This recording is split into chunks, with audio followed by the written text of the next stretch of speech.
이제 일본은 미 합중국을 공격할 계획을 세웁니다. 일본 항공모함 쯔이가코에 탄 조종사들이 새벽 4시에 기상했습니다.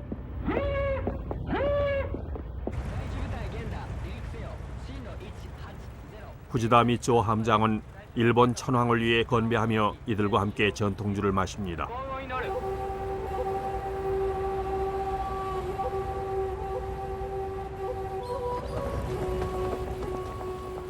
후지다는 이들을 이끌고 미국 최대의 해군 기지인 하와이의 진주만을 공격할 겁니다.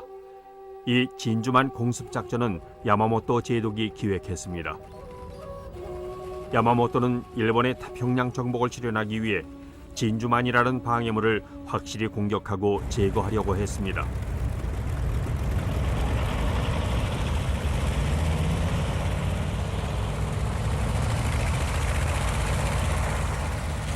후지다는 이렇게 말했죠. 우리는 진주만을 향해 진격했고 난 암호를 크게 외쳤다. 돌아, 돌아, 돌아.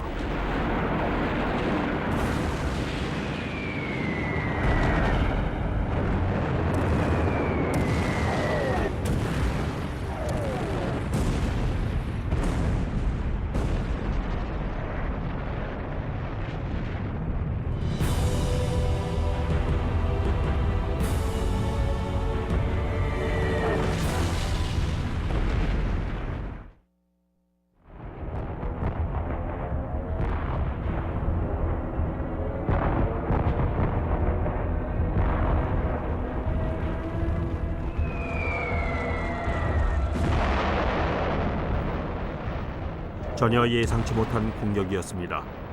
애리조나호에 타고 있었던 해군 상등병 얼 나이팅게일은 이렇게 회상합니다. 폭발로 인해 선체가 심하게 흔들렸다. 갑판에 있던 난 모든 게 불타는 걸 보고 소령님께 배가 불탄다고 보고했다. 소령님은 배를 버리라고 명령했다. 난 마지막으로 배를 떠났다. 시체가 쌓였고 온몸이 불에 탄 병사들이 후가판으로 달려가서 뛰어내렸다. 그 결과 모두 죽거나 크게 다쳤다. 선전포고도 없이 감행된 이 공격으로 2,500명의 미국인이 숨졌고 1,200명이 다쳤습니다. 하지만 일본군 전사자의 수는 100명이 채 안 됐죠. 이 모습은 미국인들에게 큰 충격을 줬고 조국이 이 전쟁에 참여하는 걸 더 이상 반대할 수 없게 됐습니다. 하지만 일본군은 하와이에 상륙하지도 진주만을 점령하지도 않았습니다.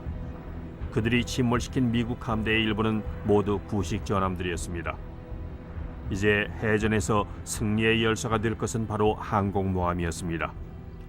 진주만이 작전 기지였던 항공모함 3척은 공습 당시 먼 바다에 나가 있었기 때문에 그야말로 기적적으로 무사할 수 있었습니다. 미국 대통령 프랭클린 D. 루즈벨트는 이런 공격을 예측하고 있었습니다. 양국의 긴장감은 최고조였죠. 하지만 일본 해군 항공단이 기지에서 5,000km나 떨어진 곳을 공격할 줄은 상상도 하지 못했습니다. 다음 날 루즈벨트는 의회 연단에 섰습니다. Yesterday, December 7th, 1941, a date which will live in infamy. The United States of America was suddenly and deliberately attacked. No matter how long it may take us to overcome this premeditated invasion, the American people in their righteous might will win through to absolute victory.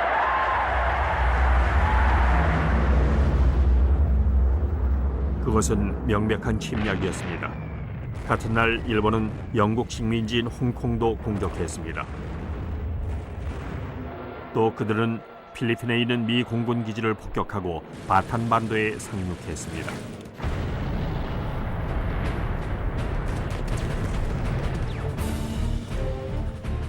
이미 중국에 굳건한 발판을 마련한 일본은 고물을 얻기 위해 영국 식민지인 버마와 말레이 반도를, 석유를 위해 네덜란드 식민지인 수마트라를, 거기다 인도와 호주까지 위협했습니다.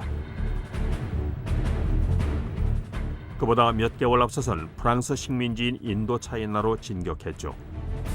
1940년 히틀러에 항복한 후 프랑스의 비시 정부는 히틀러 동맹국의 요청을 거부할 수 없어 공군 기지와 해군 기지의 일부를 일본에 넘겨주었습니다. 미국은 보복 조치로 일본에 대한 석유 공급을 중단하고 일본의 자산을 동결했습니다.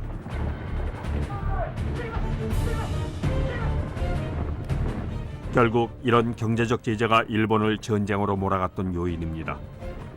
인구는 넘치고 천연자원은 부족한 섬나라 일본은 빠르게 성장해 왔습니다. 원자재가 필요했던 이들은 자원을 가진 나라들을 무력으로 정복하러 나서기에 이릅니다. 일본은 해군을 육성해서 세계에서 두 번째로 강력한 함대를 만들었습니다. 항공모함만도 10척이 넘었고 아주 정교한 전투기도 보유했습니다. 그 중에서도 제로 전투기는 속도와 기동성, 사거리 면에서 연합군의 전투기를 능가할 정도였습니다.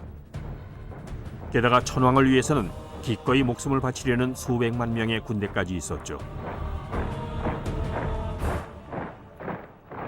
히로히토 천황은 일본의 124대 황제입니다. 박식한 이 군주는 궁에 있는 실험실에서 해양 생물학을 공부했습니다.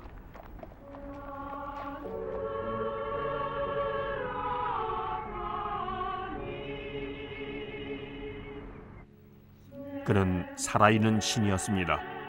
일본군은 그의 신적인 권위에 따라 움직였습니다.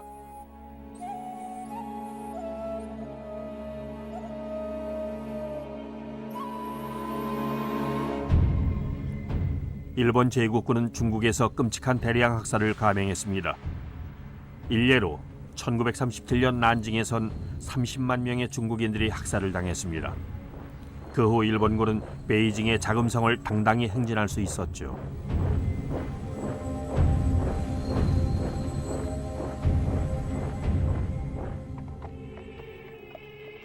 천황은 군림만 하고 통치는 하지 않습니다. 권력을 쥐인 사람은 도조 장군과 일본의 게슈타포인 켄페이타이, 즉 헌병대를 이용해 일본을 지배하려는 극단적인 군국주의자들이었죠. 이제 이들은 확성기를 통해 미국에 대해서 공식적인 선전 보고를 합니다.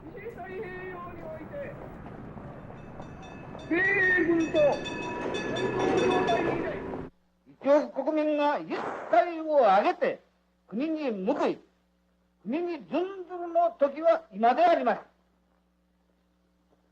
悪行を家となす公母のもとに、この臨終報告の大精神ある限り、英米といえども何ら恐るるに足らないのであります。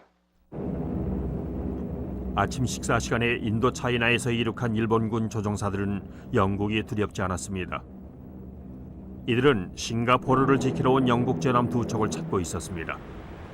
유서 깊은 리펄스호와 당시 가장 현대적인 전함이었던 영국 해군의 자랑 프린스 오브 웨일즈호였습니다. 두 척 모두 1시간도 안 돼 일본군에 의해 침몰되고 맙니다. 그날을 기점으로 대영 제국의 해양 지배권은 막을 내립니다.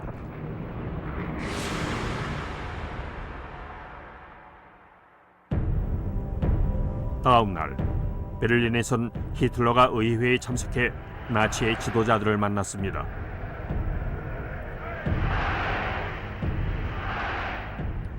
진주만 공습을 시작으로 일본이 미국에 대한 전쟁에 돌입한 이후 나흘 동안 히틀러는 루즈벨트가 독일에 선전포고하기를 하염없이 기다렸습니다. 히틀러가 일본 편에 서면 러시아를 공격하는 데 일본의 도움을 받을 수 있는 상태였죠. 하지만 독일의 장군들은 히틀러의 생각과 달랐습니다. 외무장관 리벤트로프는 히틀러를 단념시키려고 했지만 히틀러는 기어이 미국에 선전 보고를 합니다.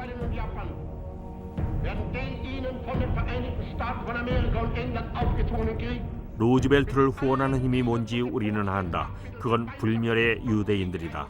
나에게 이 역사적인 노력을 감행하게 허락해준 독일 국민들에게 감사한다. 이로써 앞으로 100년 동안의 세계 역사가 결정될 것이다. 영국 수상 처칠의 전화를 받고 루즈벨트는 우린 한 배를 탔다고 했습니다. 처칠이 2년이나 기다려왔던 순간이었습니다. 루즈벨트는 평화를 위해 모든 수단을 다 썼다는 걸 유권자들에게 보여주고 싶었죠. 전쟁은 세계 대전이 됐고 처칠은 이제 더욱 What 강해졌습니다. kind of a people do they think we are? Is it possible they do not realize that we shall never cease to persevere against them until they have been taught a lesson which they and the world will never forget? 처칠은 적을 너무 과소평가했습니다. 그 후 17일 만에 홍콩이 일본에 넘어갔죠.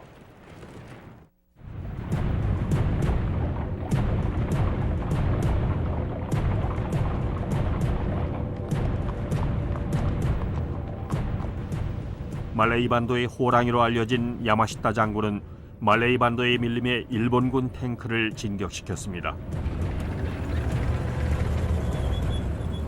그는 대영 제국의 진주 싱가포르를 점령했습니다. 난공불락의 요새로 알려졌던 곳이죠.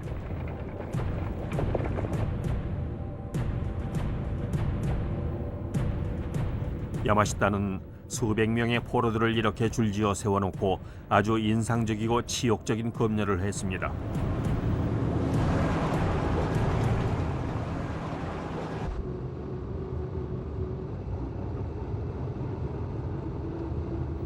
일본의 선전 영화 제작자들에게 야마시타가 정중히 격려를 하고 있습니다. 야마시타 장군은 1946년 전범으로 교수형에 처해졌죠. 필리핀 주둔 미군 사령관인 메가더 장군은 일본군에게 포위돼 있었습니다. 루즈벨트 대통령은 포로가 되지 말고 탈출하라고 했죠. 무사히 호주에 도착한 메가더는 다시 돌아가겠다고 선언했습니다. 메가더의 병사들은 포로가 됐습니다. 1917년식 보병 철모를 쓴 3만 명의 미군 병사들과 같은 수의 필리핀 주민들은 100km나 떨어진 수용소를 향해 행군을 했습니다. 이것이 바로 바탄 죽음의 행진입니다. 생존자인 시드니 스튜어트의 증언입니다. 우리는 아무것도 먹지 못하고 열흘 밤낮을 걸었고 계속 매를 맞았다. 더 이상 걸을 수 없는 사람들은 경비병들이 검으로 목을 베서 살해했다.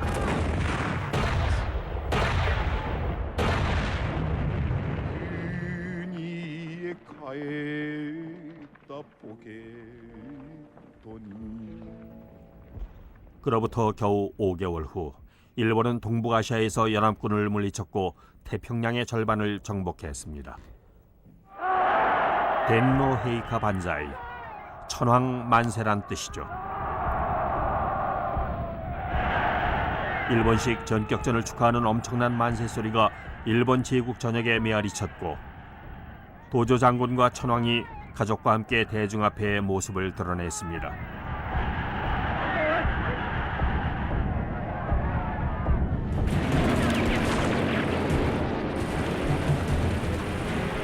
독일 몬조. 처칠과 루즈벨트는 이 전략에 동의했습니다. 그들의 주요 목적은 독일을 치는 것이었죠. 처칠은 폭탄 투하를 주장했고 해리스 장군에게 항공기 편대를 조직하고 지휘하게 했습니다.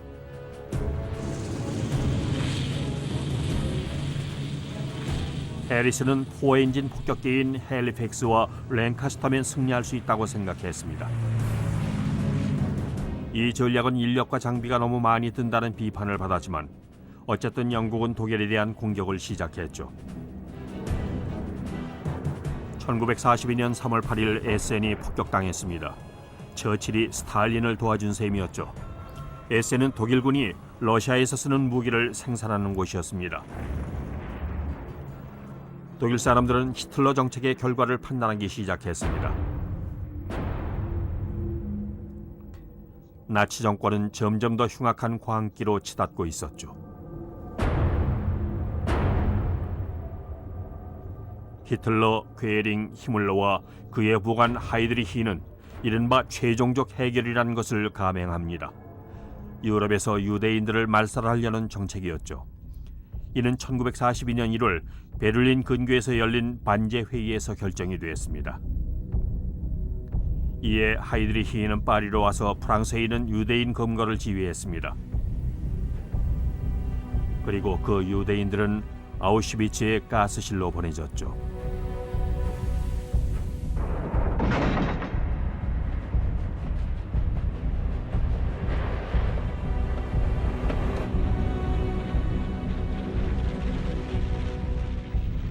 반제 회의는 대량 학살 범죄의 제조실이었던 겁니다. 수천 명의 유대인들이 갇혔던 샤워실은 가스실이었습니다.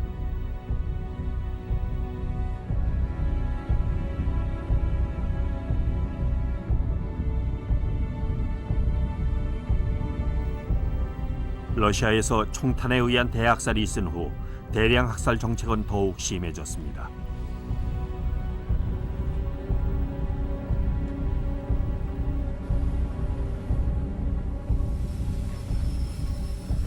독일군의 점령으로 파리와 유럽 전역은 빈곤해졌습니다. 모든 것이 배급으로 이루어졌죠. 점령된 국가에서 생산된 것은 모두 독일군 측에 공급되었습니다. 이 아이들의 아버지들은 포로가 돼 있었습니다. 스탈라그 수용소엔 징집된 병사들이, 오플라그 수용소엔 장교들이 있었죠. 1940년 6월에 포로로 잡혔던 가스통 시일에게 그립니다. 20살부터 25살까지 인생의 황금기 5년을 스탈라그에서 보냈다. 아내도 없이 말이다.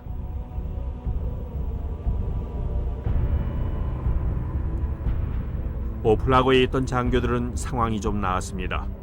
프랑스 장군들은 드레스덴 근교 퀘니슈타인 요새에 억류됐죠. 여기 있던 프랑스 패전 장교들 중엔 지로 장군도 있었는데 교도관이 드레스덴을 방문하는 그의 모습을 촬영할 정도로 여유가 있었습니다. 드레스덴은 훗날 영국의 공습으로 완전히 파괴됐죠. 63세의 나이에 지로 장군은 아슬아슬한 탈출에 성공해서 영웅이 됐고 히틀러는 경로했습니다. 지로는 한동안 드골 장군의 라이벌이기도 했습니다. 한편 드골은 런던에서 프랑스 레지스탕스 활동에 불을 지핍니다. 프랑스에선 점령자들에 대한 공격이 점차 늘어났습니다. 이는 독일의 소련 침공 이후 공산주의자들이 레지스탕스에 들어오면서 더욱 심해졌죠. 이런 반독일 공격에 대한 보복으로 포로들이 처형됐습니다.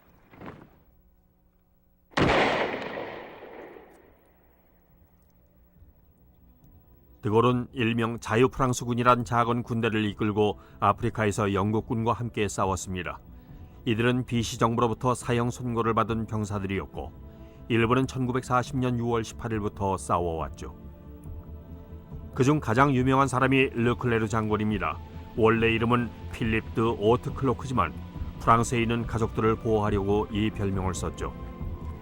드골에 의해 장군으로 진급된 이후 리비아 쿠프라 전투에서 이긴 그는 이탈리아 장군에게서 빼앗은 별 2개로 자기 철모를 장식했습니다.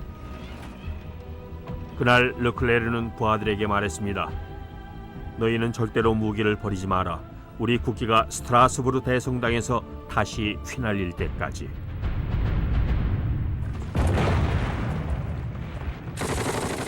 한편 리비아의 사막 비르 하케임에선 보름에 걸쳐 또 다른 자유 프랑스군이 사막의 여우 롬멜이 이끄는 아프리카 군단의 공격을 막아냈습니다.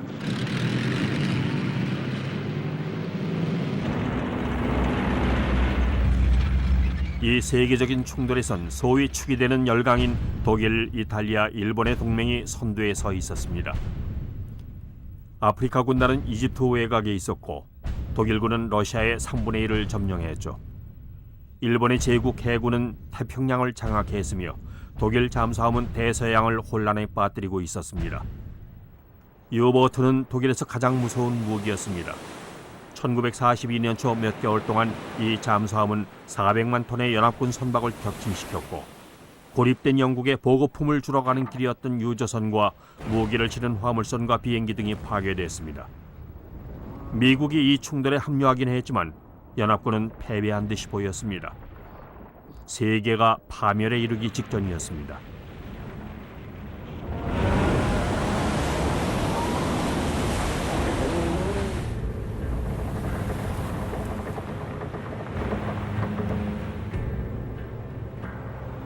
독일 잠수함들은 북아메리카로 접근했습니다.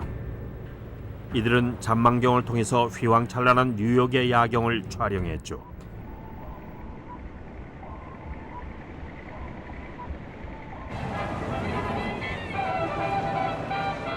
We have information that a squadron of planes is headed toward Long Island.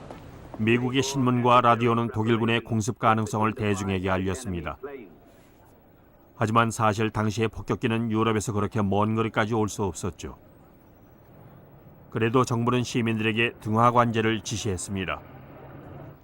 그러던 중 미국 서해안 쪽이 일본의 침공을 받기 쉬운 지역이란 생각이 비용적으로 널리 퍼지게 됐습니다. 그러자 12만 명의 일본계 미국인들이 갑자기 의심을 받기에 이르렀죠. 그들은 먼저 라디오를 압수당했고 지문도 찍어야 했습니다.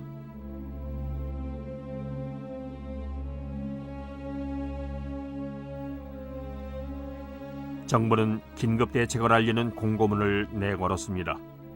루즈벨트는 이걸 군사적 필요성 때문이라고 했죠.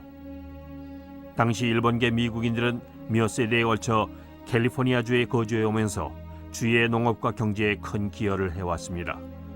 그리고 대부분이 미국 시민이었죠. 이들은 48시간 안에 가게와 집을 비워줘야 했습니다. 그 후엔 집단별로 강제 격리되어 멀거먼 유타주의 사막 한복판이나 온통 눈에 뒤덮인 콜로라도주로 이주한 다음 이른바 집단 수용소에 억류돼 있어야 했습니다.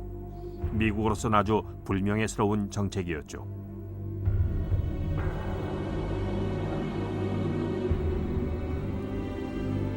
미국 소설가인 줄리 오츠카의 말입니다. 우리 집 분위기는 지극히 미국적이었다.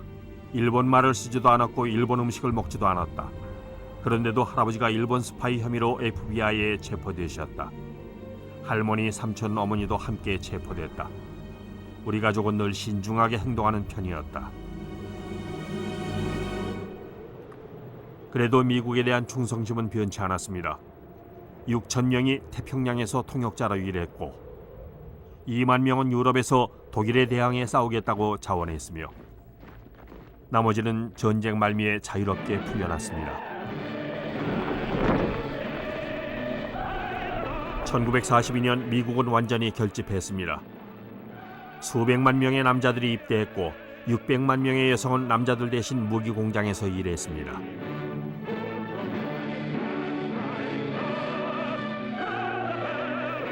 루즈벨트 대통령이 생산 목표를 잡았습니다. 항공기 12만 5천 대, 탱크 7만 5천 대, 그리고 선박은 1,000만 톤에 달했죠. 이것이 이른바 빅토리 프로그램입니다. 하지만 승리는 아직 불확실한 데다 너무 멀리 있었습니다.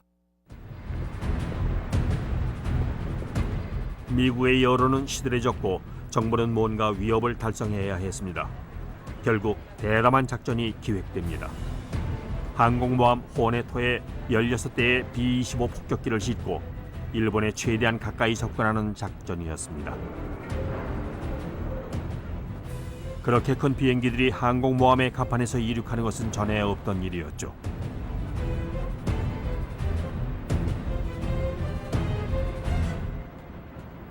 승무원들의 훈련은 한때 유명한 레이싱 파일럿이었던 공군 대령 지미 두리틀이 맡았습니다. 그는 기습 공격을 지시할 겁니다. 이 임무는 불가능해 보였습니다. 일본까지 장거리를 비행하기엔 폭탄과 연료 때문에 비행기가 너무 무거웠으니까요.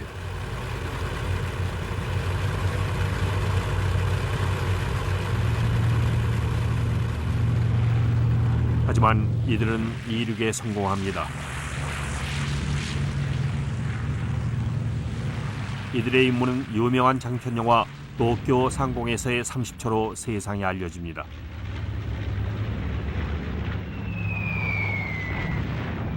이들은 16톤의 폭탄을 투하해서 경미한 손상만 입혔지만 일본 제국의 체면에 큰 타격을 입힌 상징적인 공격이었습니다. 승무원 중 8명이 일본 점령 지역에 떨어져 일본의 가혹한 복수를 받게 됐죠. 전범 재판에서 3명은 사형 선고를 받았고 5명은 무기징역을 선고받았습니다.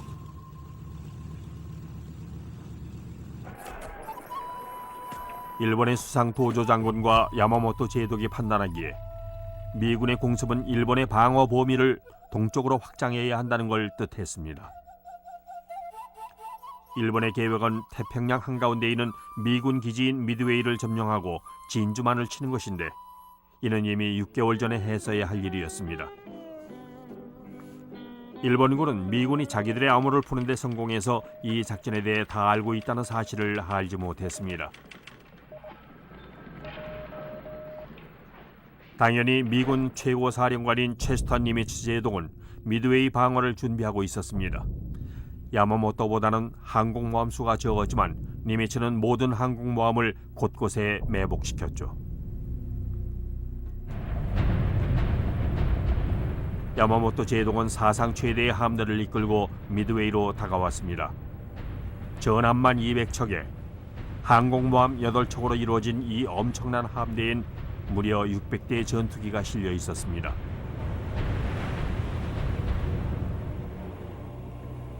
승선 인원은 총 5,000명에 달했고 이들이 싸우는 모습을 그림으로 남길 화가도 승선했습니다. 바로 후지타 츠쿠하루였죠.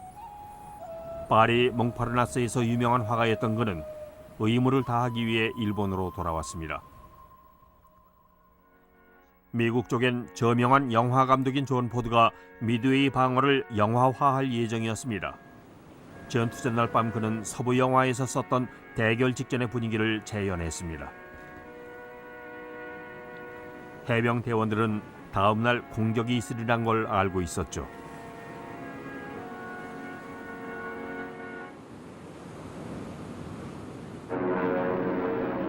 다음 날 아침 포드는 일본의 첫 공격을 활용했습니다.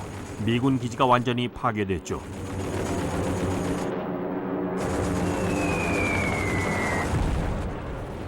폭탄 하나가 촬영팀 아주 가까이에서 터지는 바람에 포드는 중상을 입었습니다. 훗날 그는 이렇게 회상합니다. 정말 가까이 떨어졌다. 또 이렇게 말했죠. 나와 함께 있던 해병대는 18살에서 22살의 청년들이었다. 그렇게 침착한 사람들은 처음 봤다. 난 깨달았다. 승리가 우리의 것임을.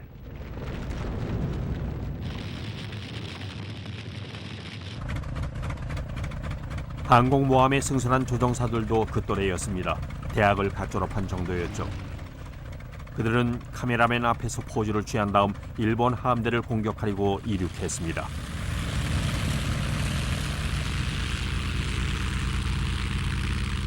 제8 토피도 비행대대가 먼저 나섰습니다. 조종사 중 한 명인 25세의 조지 게이 중위는 일본 함대 위로 곧장 내려갔습니다.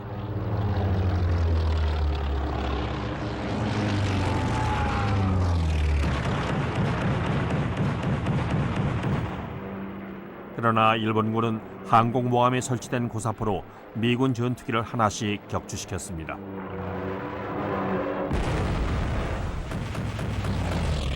조지 게이는 수면 위로 낮게 날다가 고사포에 격추되었습니다. 그는 바다에 떨어졌으나 기적적으로 살아남았죠. 몇백 미터 떨어진 일본 항공모함 위에서 다급한 움직임이 보였습니다. 전투기에 연료를 채우고 폭탄을 장착하면서 두 번째 공격을 준비하고 있었던 것이죠. 바로 그때 또 다른 미군 폭격기들이 일본 군함 위로 날아왔습니다. 정확히 명중했습니다. 일본 항공모함 4척이 침몰했죠. 바다 위에 떠있던 조지 게이의 회상입니다. 난 일본 군함의 파편과 상어들 가운데 있었다. 미드웨이에 첫 공격을 하고 돌아오는 일본 전투기를 봤다. 그들은 항공모함을 찾고 있었지만 이미 우리가 격침시킨 후였다. 그래서 연료가 다 떨어진 일본 조종사들은 어쩔 수 없이 바다 위에 착륙했다.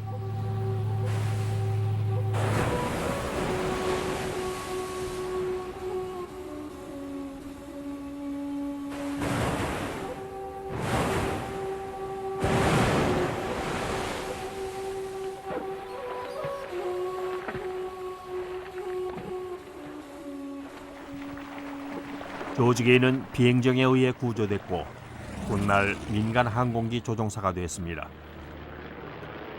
미 항공모함 요크타우노가 일본의 공격에 파손됐습니다.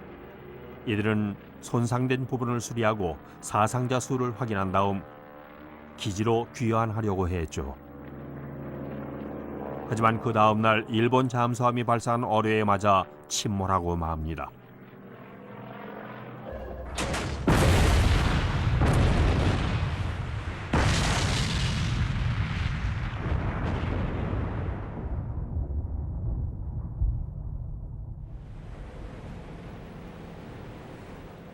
미군은 항공모함 한 척을 잃었지만 일본군은 4척이나 잃었습니다.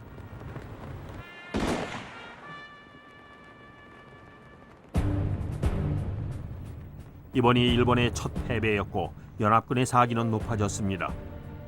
연합군은 자신감을 되찾았죠. 하지만 일본군이 약해진 것 같지는 않았습니다. 태평양 한복판인 미드웨이에서 방해를 받은 일본군은 호주를 향해 계속 남쪽으로 전진했습니다. 호주 최북단 도시인 다윈은 이미 일본군에게 폭격을 당했고 이젠 침략에 대비하고 있었습니다. 호주의 첫 번째 전쟁이었죠.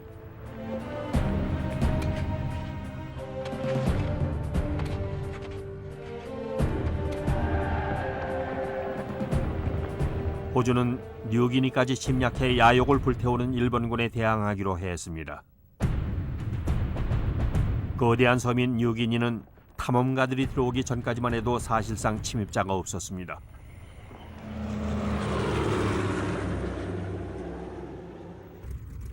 파푸아인들이 호주에 원조를 제공하지 않기로 했기 때문에 호주군은 뉴기니에서 필사의 전쟁을 벌여야 했습니다.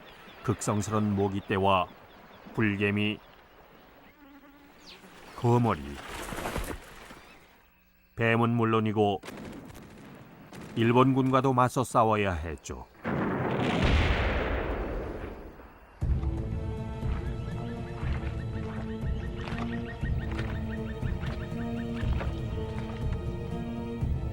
하지만 미국이 관심을 가진 건 과달카날 섬이었습니다. 미군 정찰기가 일본군이 이 섬에 비행장을 만드는 걸 발견했습니다. 호주로선 또 다른 위협이었죠.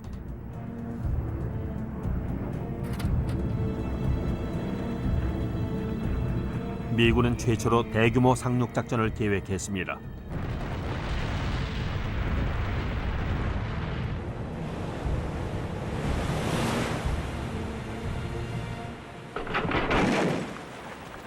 해병대는 상륙 직후 아무런 방해도 받지 않았습니다.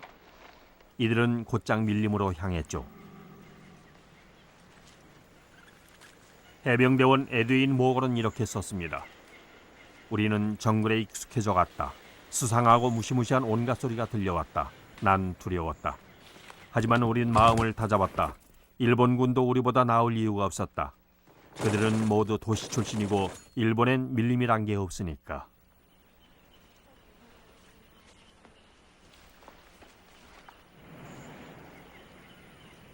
미 해병대는 전문가였고 일본군은 아주 끈질겼습니다.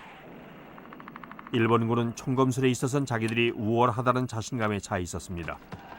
1차 세계대전 당시의 베르댕 전투에서처럼요.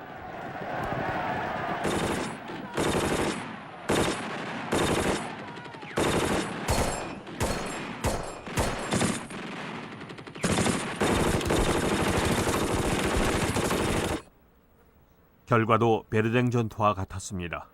대학살이었죠.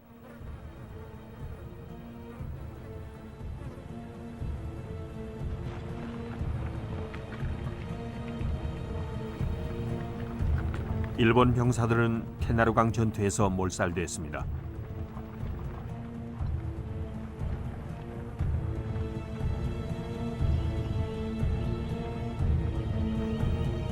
전투에서 승리한 후 미 해병대는 비행장을 점령했고 이곳을 철저히 지키면서 블랙십 비행대대의 전투기들을 위해 활주로를 확장했습니다.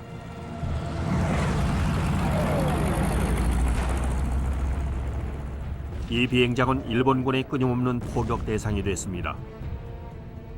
밤이면 일본의 순양함이 해안을 돌아다니면서 정기적으로 기지에 포격을 가했고 미 해병대는 이를 도쿄 특급이라 불렀죠.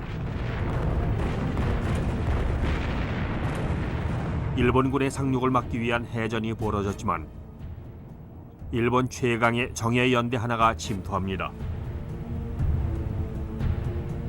이 일본 해병대는 무서운 전사들이지만 열대성 질병을 막지 못하면 싸울 수가 없었죠. 많은 병사들이 말라리아로 죽어갔습니다. 또 무사도의 전통을 지키려다 희생된 병사들도 많았습니다.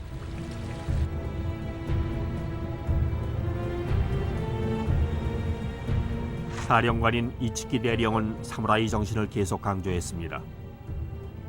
임무는 산처럼 무겁지만 군인의 죽음은 깃털처럼 가볍다고 하면서요.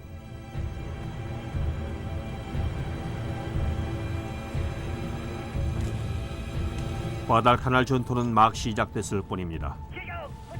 이 전투는 6개월 동안이나 지속됐죠. 지루한 소모전이었습니다. 미 해병대원들은 그야말로 초록색 지옥에 갇혀버린 기분이 들었습니다. 다수의 미군이 병에 걸렸고 상처가 감염됐습니다. 하지만 이건 그들이 겪을 고통의 시작일 뿐이었죠.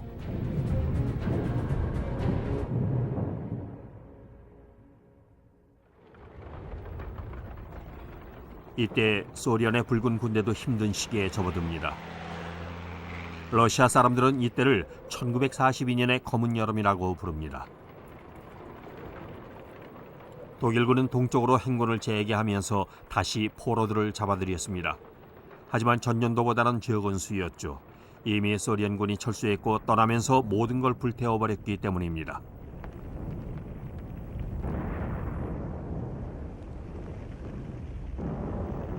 히틀러는 그들이 도망친 줄 알았지만 사실은 스탈린의 명령 때문이었습니다. 그렇기 때문에 독일의 병사들은 어느 마을에 들어서건 매번 끔찍한 전투를 벌여야만 했습니다.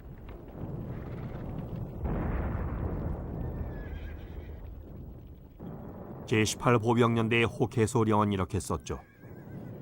신병들은 이런 싸움에 익숙하지 않다. 그들은 곧 의기소침해지고 결국 미쳐서 죽게 된다.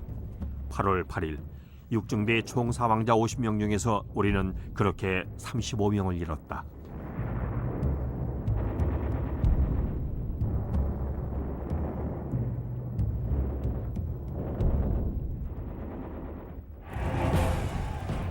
상황이 이렇게 되자 히틀러는 모든 걸 걸기로 합니다. 1000만 명의 군사였죠. 하지만 이 결정적인 작전을 성공시키기 위해서는 80만 명이 더 필요했습니다. 루마니아, 헝가리, 이탈리아가 군사를 보내줬고 그들은 히틀러를 위해 전장으로 나갔습니다.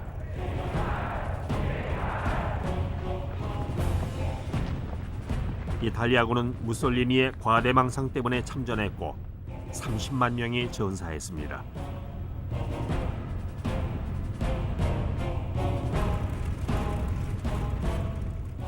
이제 히틀러의 목표는 모스크바가 아니라 러시아 남부였습니다. 그는 대규모 협공작전으로 카프카스 지방의 유전을 압박하는 동시에 롬멜을 이집트로 보내 서아시아의 유전을 점령하려고 했습니다. 또 다른 목적은 스탈린의 도시 스탈린그라드와 그 공장이었습니다. 히틀러가 동시에 공격을 실시하자 그의 사령관들은 불안해했습니다. 전년도의 모스크바 공격 때처럼 히틀러는 병력을 양분했습니다. 독일군의 일부는 러시아의 대초원지대를 통과했습니다. 폰 클라이스트 장군의 말입니다. 내 앞에는 적군이 없고 내 뒤에는 아무것도 남은 게 없다.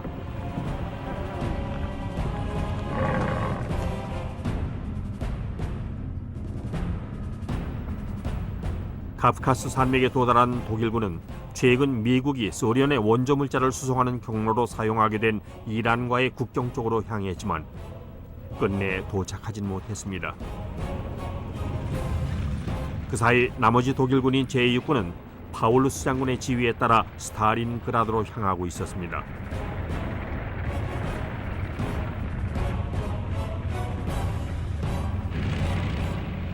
독일군 탱크의 무자비한 전진을 막기 위해서 러시아군은 마지막 수단까지 동원했습니다. 바로 개였죠. 이전까지 개는 군화를 만드는 가죽의 공구번이었습니다. 러시아군은 유명한 과학자 파블로프의 조건 반사에 일어나 입각한 작전을 서둘러 만들어냈습니다. 개들을 굶긴 다음 탱크 밑에 있는 먹이를 찾게 훈련시킵니다. 개의 몸에 원격 조정 폭탄을 매달고 독일군 탱크가 시야에 나타났을 때 개를 풀어 달려가게 했죠.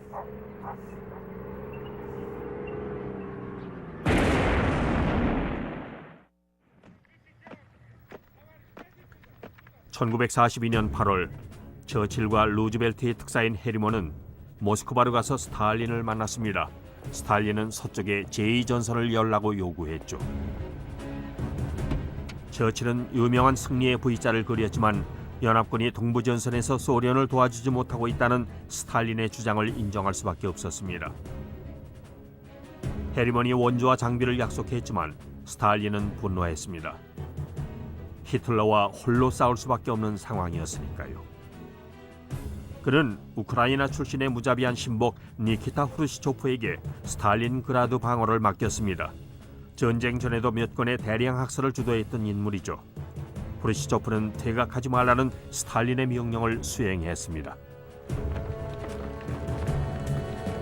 하지만 그는 독일군의 전진을 막지 못했고 독일군은 스탈린그라드 외곽에 도착했습니다.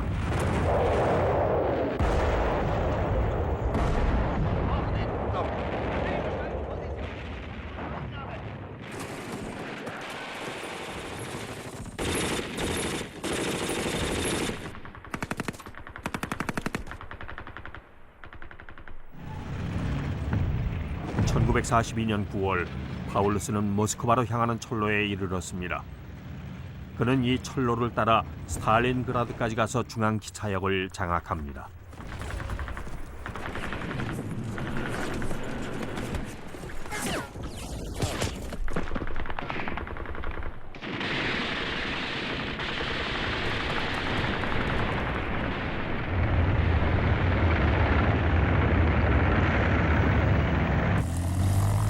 슈투카 폭격기가 소련의 자랑인 스탈린그라드를 파괴하려고 이륙합니다.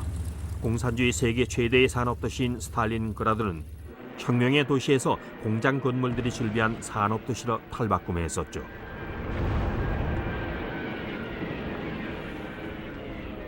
독일군의 폭격으로 수천 명의 시민이 숨졌습니다.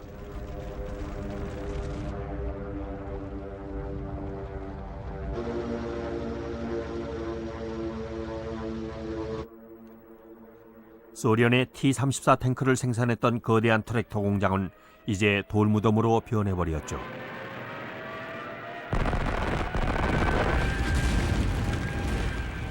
하지만 건물 잔해들이 작은 요새가 되어주어서 독일군은 백병전에 돌입해야 했습니다. 독일군도 사상자가 많았지만 러시아군의 피해에 비하면 아무것도 아니었습니다.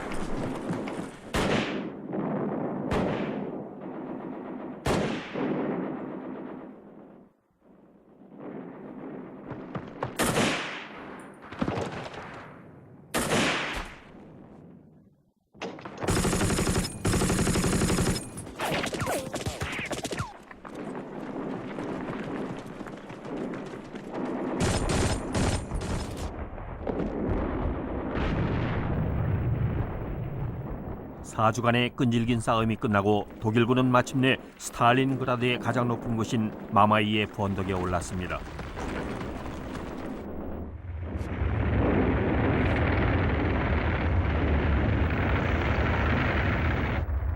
거기선 스탈린그라드 전체를 통제할 수 있죠. 1942년 10월 15일 드디어 독일군은 목표로 삼았던 러시아의 볼가강에 이르렀습니다.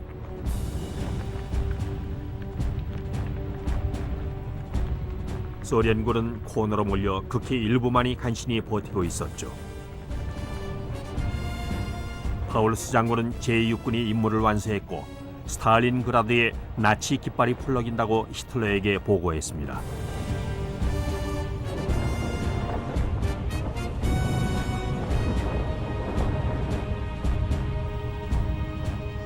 히틀러는 크게 기뻐했습니다. 부관들을 불러 모았습니다. 괴링, 게벨스, 히물러.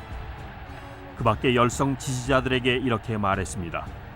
나는 그 도시 스탈린의 도시를 점령하고 싶었다. 이제 그곳이 우리 손에 들어왔다. 볼가강엔 더 이상 배가 다니지 않을 것이다. 그것이 가장 중요하다. Die Zeit spielt dabei keine Rolle. Es kommt kein Schiff mehr die Wolga hoch. Das ist das Entscheidende.